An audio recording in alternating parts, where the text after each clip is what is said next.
Good afternoon, Dylan. And I like the fact that you completely disagree with my previous video. And you bring up a lot of good points.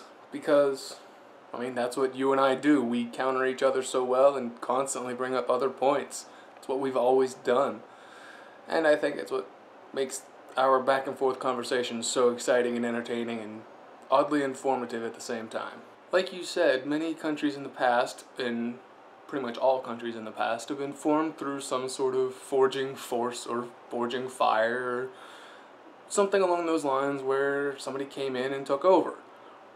And thanks to the development of nuclear weapons, most of the time that has been a not very viable option in the last roughly 70 years.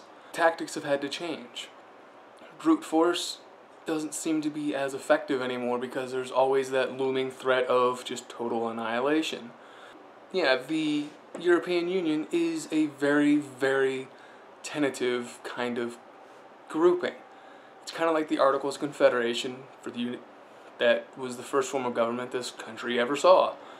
It's very crappy at the overall highest level, but it's keeping a bunch of people somewhat together, even though there are so many different exceptions and exclusions and variations that everybody follows.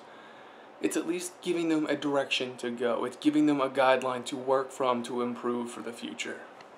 While the Europeans are busy getting their one global European government set up, America has been going through it a different way. Yeah, we are incredibly violent and militaristic, but we also have a culture that is permeating through the rest of the world, whether the world likes it or not. It's becoming a fact of life. All around the world, you'll see American things, whether it's products for sale, Americanized clothing and literature and language. It's everywhere in the world. A lot of languages, or a lot of people are speaking English. Yeah, it's maybe not the most popular language in the world. It's only the third most spoken language in the world, but still, that is incredible. That a culture is starting to become global in a sense where there are things about it that are recognizable no matter where you are.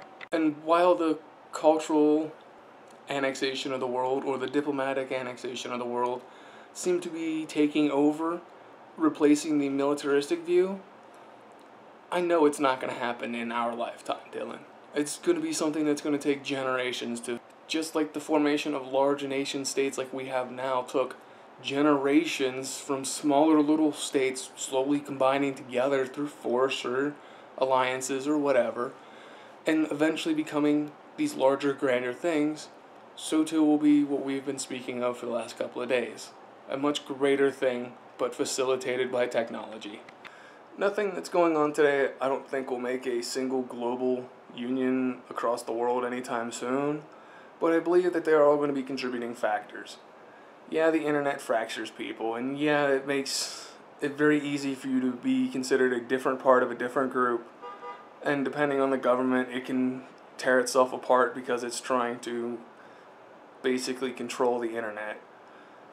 But at the same time, it's allowing people to be able to be informed and make better decisions, even if a lot of times it just seems like all it does is cause petty little arguments on various different sites. Anyway, Dylan, that's pretty much all I got for today.